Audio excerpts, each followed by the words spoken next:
Okay, thank you very much, first of all, to Riccardo Viale for inviting me.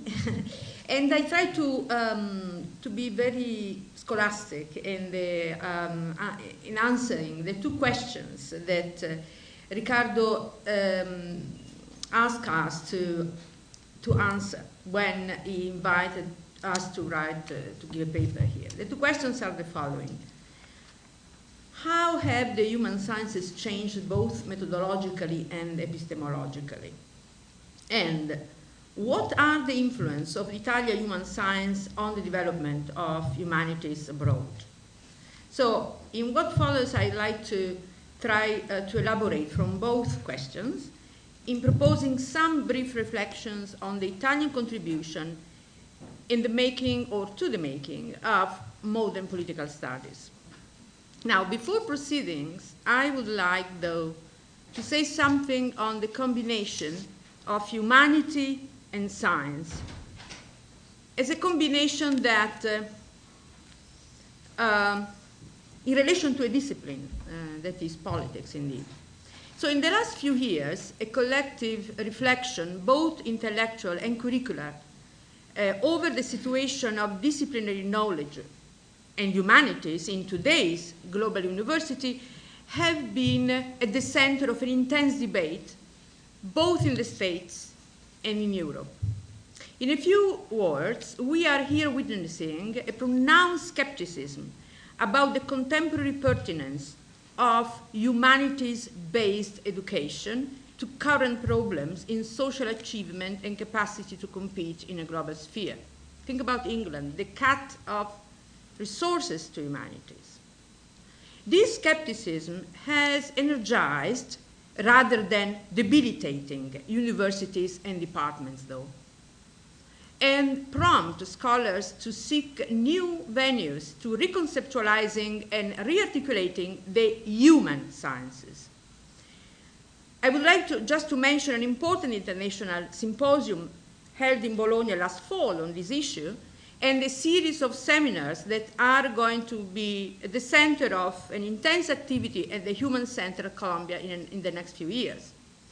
And this conference, sponsored by the Italian Cultural Institute under the auspices of the Accademia dei Lincei, is a further important opportunity to raise the case of humanities and the relevance in education.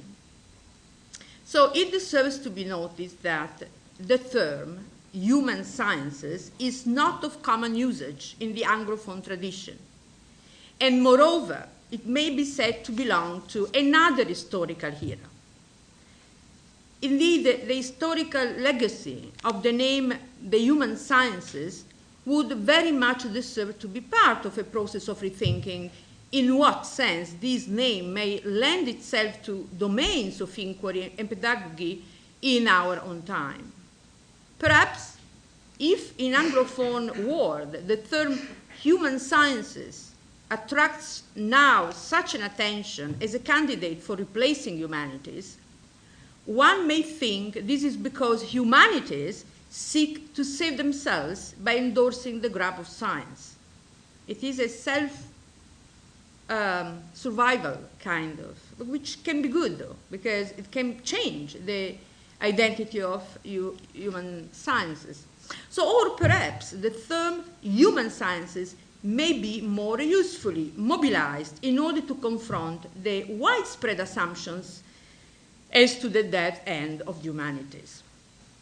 Now, it is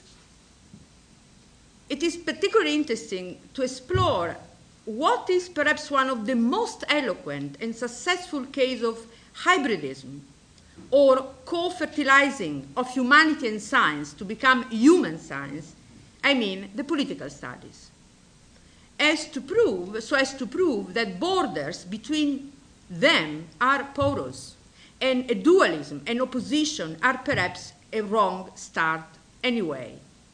So the relationship between sciences and humanities is one of transmutation rather than stable oppositional identity.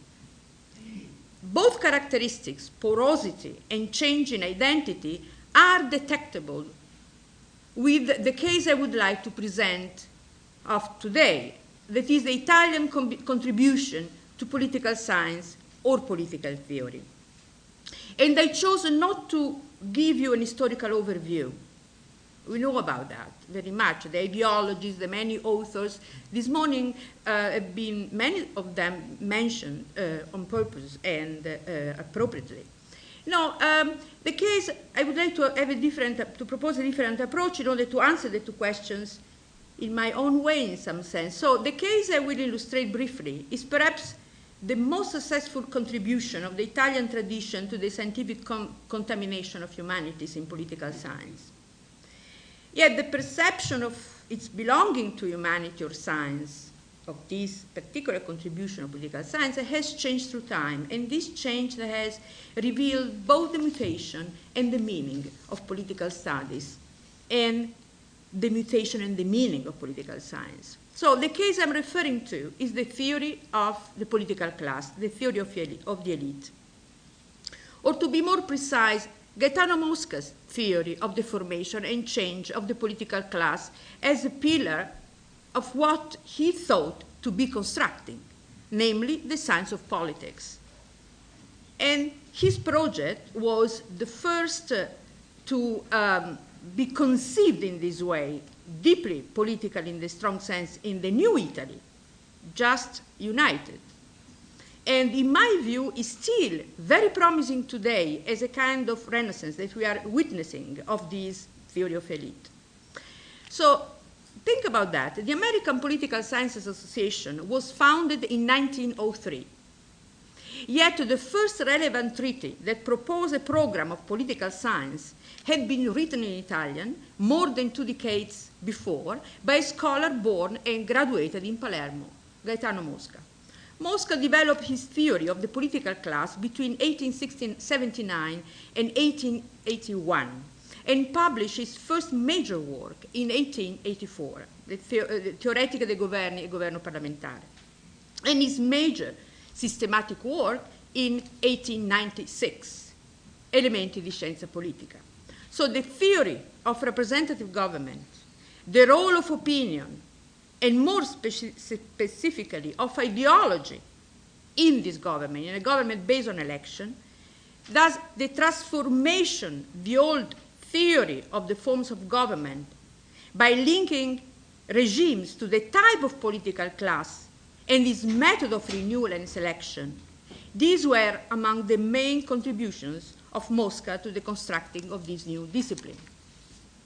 I decided to focus on this contribution of Italian political science, not only because of the evident relevance to our case of relationship between humanity and sciences, but above all because the topics Mosca studied at the end of the 19th century and somehow the way in which he approached them are meeting today with the renewed interest among scholars of politics due to the crisis of parliamentary democracy we are facing now, the decline of political parties and political ideologies, their revolution in the means of communication, and the challenges coming from the domain of opinion formation and the public sphere broadly defined. Now, Mosca's old theory, which looked tremendously old and actually ancient until quasi 2 decades ago, is now in a phase of a renaissance, as I will show at the end of my presentation. American political theory was mainly interested, until recently, in the theory of justice through all the 60s and particularly the 70s, and when it became more oriented toward democratic theory, it did so from a normative perspective, or one of looking for a moral legitimacy of democracy, not merely procedural, not merely political, but moral legitimacy, which was very far from the old style of politics followed by Mosca and the Italian tradition more, I would say. Yet, the case of Italian political science is also interesting for another point of view, because while it was born as a science, so this was its initiator idea, after World War II, the very attempt by Mosca was stripped of the name of science and sent back to humanities. It's very interesting. So Mosca started with the presumption of being writing on the science of politics and political science, and instead, these very political sciences, after World War II, decided that he was not member of the tribe of political science. He was a theoretical instead. This is also interesting. So in his concluding remarks in the Saggi sulla scienza politica, published in 1964, Norberto Bobbio dared to use a Hegelian formula to portray vividly the contribution of the Italian tradition to the birth of modern political science, in fact of political science as an academic discipline. The theory of the elites, or the political class, this was the meaning of the Hegelian formula used by Bobbio, which was known as the circulation of thought, la circolazione del pensiero, delle idee. He said, returned back to Italy, where it was originally born, after a long tour in the main Western nations. Bobbio's reference was, of course, to C. Wright Mill's The Power of Elite and Ralph Dahrendorf's Class Conflict in Industrial Society, but also to Giovanni Sartori, whose work through the years showed that the theory of the political class, which Mosca had coined to combat the newly born theory of democracy, was in fact applicable to democracy. So the cooperation of democracy and the theory of elite was perhaps the most difficult achievement, particularly in the States, in which democratic theories, the very Wright Mills, use the theory of elite in order to denounce and complain for the degeneration of democracy, thus blurring that distinction between scientific significance and persuasive significance of a theory upon which Mosca and Pareto built their own political science. So the instrumental function of an ideology is promoting stability and change, does not say so much of its truthfulness. In fact, it would not be judged from an epistemic perspective.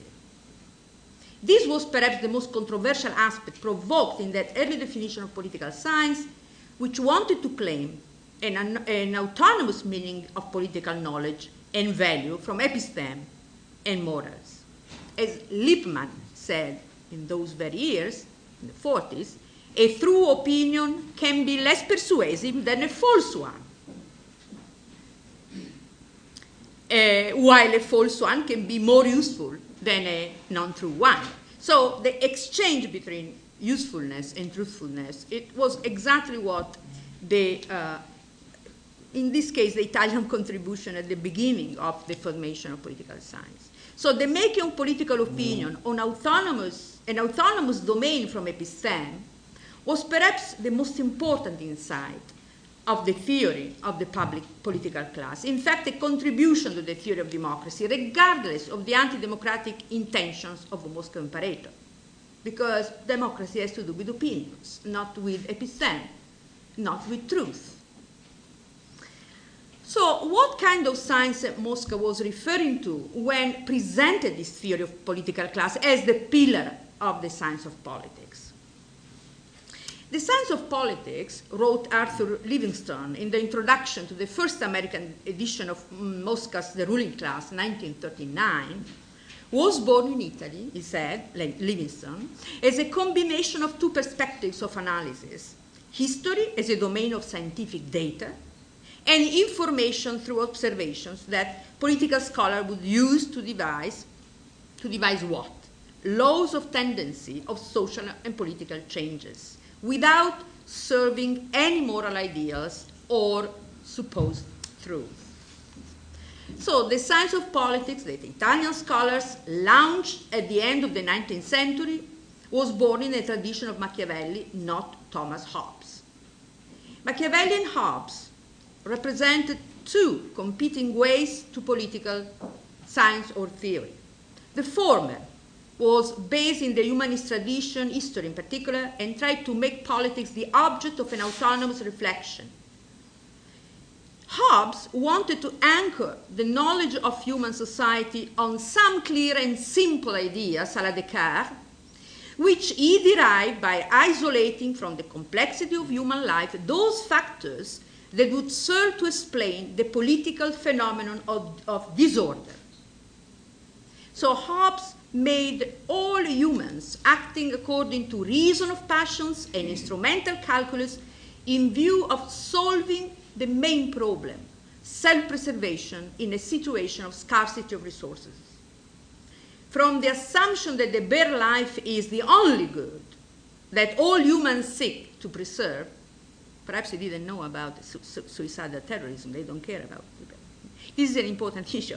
But anyway, from the assumption of that the bare life is the only good that all humans seek to preserve, Hobbes derived the justification of political authority among creatures that are all equals and thus hardly disposed toward obedience to one another.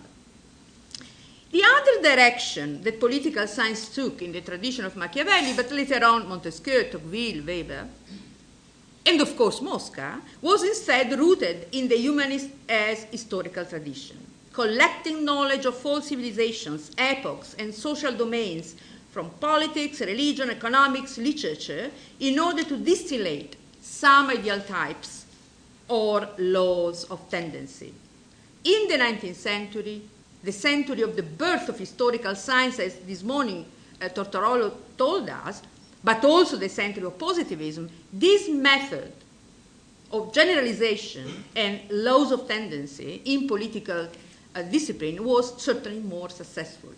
John Stuart Mill himself delineated the method of social and political science in the 6th book of his System of Logic as a science that, more or less like meteorology or statistics, discovers probable tendencies of collective behavior with no ambition to achieve any kind of mathematical infallibility. Within this intellectual environment, the science of politics was born also in Italy. Now, in an important essay written in 1973, Giovanni Sartori commented that Bobbio could not figure as a scientist of politics because he was not an observer, or better say, he was not satisfied with observation. Hobbes' politics was a chapter in philosophy, and the fact that Hobbes is more value-free than Machiavelli, says Sartori, is irrelevant to the matter. Hence, the conclusion of Sartori, if there is no science to be found on Machiavelli, because, of course, making politics autonomous is not enough to make it scientific, the scientific spirit of Hobbes does not constitute a significant encounter between science and politics. So the idea of autonomy of politics from other domains is not enough to make it an object of an autonomous study. The idea of differentiation, according to Sartori, was needed. Differentiation not only between spheres of societies and life, but also methodologies. So within this perspective, not even Mosca could figure as a scientist of politics because differentiations entails a different method that before the 50s, political studies did not pursue. So although one would say, concluded Sartori, that political science in the 50s was reborn, this is his words, was reborn because it was originally born with Mosca in Italy. Do you remember the circulation? This diagnosis was wrong, says Sartori, because until World War II, political studies were largely dominated by juridical and historical approaches. That was the case of with Mosca. Thus, what was known as political science was actually a specialized discipline internal to humanities.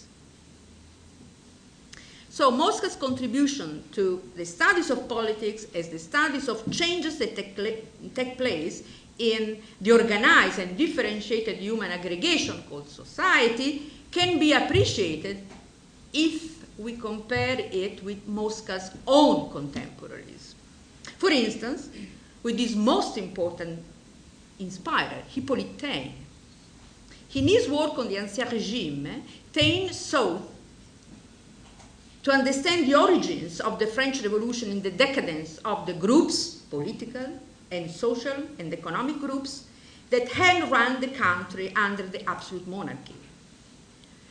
While a student at the University of Palermo, Mosca tried to make a general theory of that change in the ruling class as a factor of regime change, not simply to explain the French case, abstracting from the French case and beyond the interpretation of Taine.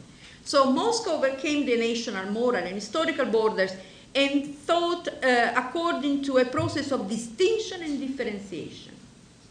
He wanted to keep virtue, true, and good separate. He was in the time of separation of the spheres, as to understand the process of political class formation better, and also stabilization and decline. So the change in the way to approach the study of politics from institutions to political groups was enormous and occurred in different specific contexts. The change of the political mutation of institutions and the method of selection. It occurred in a time in which there was what is called today democratization process going on.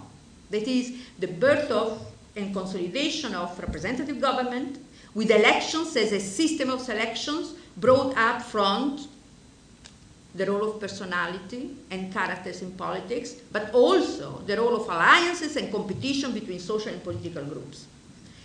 So the age that was marked by the birth of representative government provoked a change of attention from the economic and social classes to a political class. The system of electoral selection became more relevant than the system of economic determination and domination. Two views of classes and of selections and two explanations of changes confronted each other for years, beginning with the construction of representative government in the 19th century and the growth of industrialism and capitalism.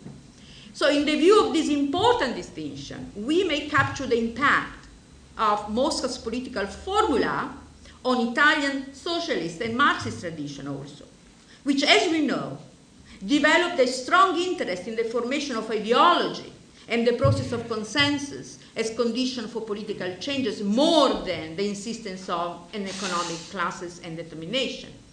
The role of ideologies in the construction of identity of collective actors, actually the idea of politics as a hegemonic process, a la Gramsci, is or was one of the side effects of the theory of the political class, not the Marxist theory.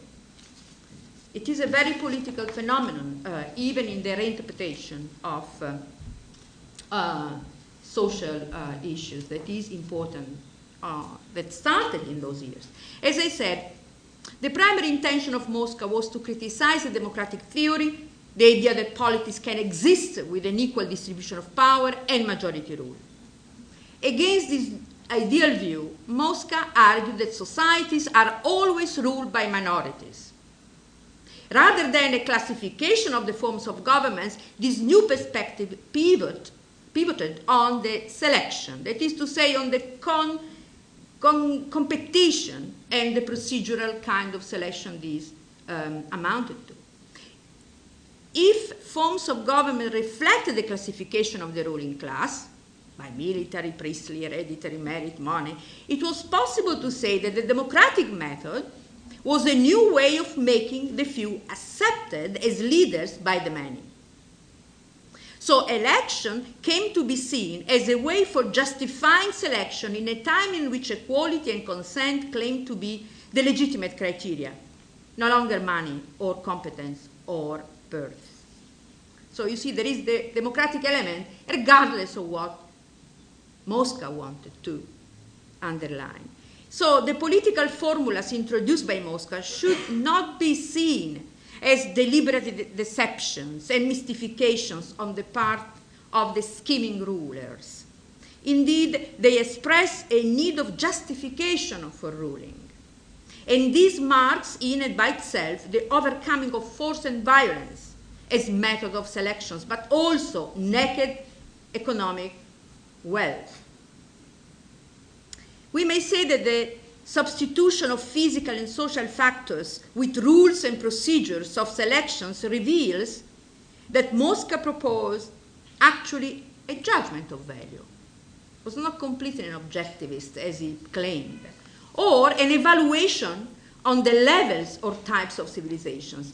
In the tradition of Montesquieu, a moderate government, power limitation, and civil liberties were a value, although Mosca based its justification not on climate, but on other factors, such as ideology and the creation of consent.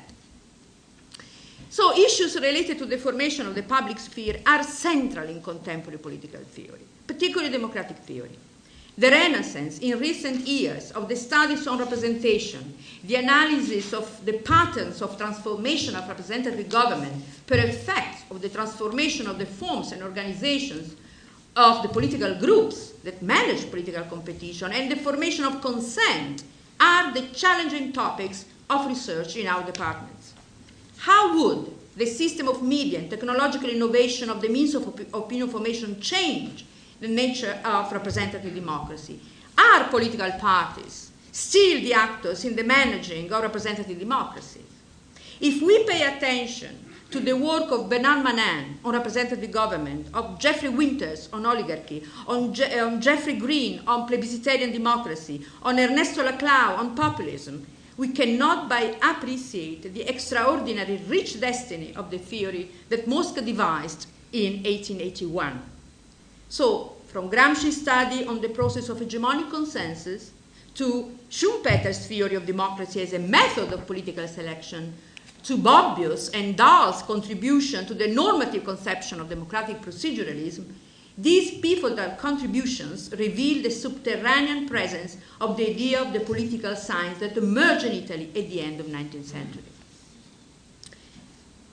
The study of politics as a scientific discipline was born in the shadow of an idea of objectivity that was contextually based and circumscribed 19th century. Political science never abandoned, however, the goal of making politics a non-humanity kind of discipline. This is all the more true in our times, when political science pursues in a quite radical way the ambition of scientific objectivity with the help not of history, but mathematics, models, experimentations, economics. This is the reason they have hard time to understand the kind of changes and follow the kind of mutation that we are witnessing today. How can we measure the change from a parliamentary government to populism? What data can be used to detect when words are used in a populistic way? The renaissance of populism and Caesarisms in contemporary democracies makes Mosca's studies unexpectedly novel and original. Yet, what Mosca and his contemporary called political science now is not political science. It's at the most theory. So Sartori, as I said, argued in 1974. And let me close then with Sartori's reflection on what the study of politics has become in recent decades. Reflecting upon 50 years of war, Sartori confessed in an important article, 2004, in the American Political Science Review, that he contributed in making the new political science. But he was unhappy with the American influence of political science, and he didn't agree with it or resisted against it. The bone of contention was the quantification of political science. The adoption of the economic behavior as a model, and the only model, made, he said, a disservice to political science. So Sartori complained and lamented that political science has adopted an unsuited method, hard, exact science, so as to face to establish his own identity, soft science. So that, this is the paradox, if juridical studies and historical approaches were unable to emancipate political studies from humanities, Mosca, economic studies and quantitative method would not emancipate political studies from science. In both cases, political studies is not still able to find its own place. And this shows the hybridism of between science and humanities in some sense. So at the end of this brief journey, we may see how porous and ambiguous is the border between science and the humanities in politics, and how important is politics to see these ambiguities and porosity, and how transmutation of identities from science to theory to science again fits better to understand political discipline, particularly when, and this is for me important at least, with democracy, politics is both a matter of opinion formation, thus always the object of kind of non-quantifiable activity, opinion formation, but on the other hand is also voting, which is a quantity to be counted. So politics, particularly in a democratic environment and norms, is by necessity engaged in two different approaches. And these two different approaches should find a way to resolve their own enmity, as it is today, and find a way of cooperating in order to better work in our department, at least. Thank you.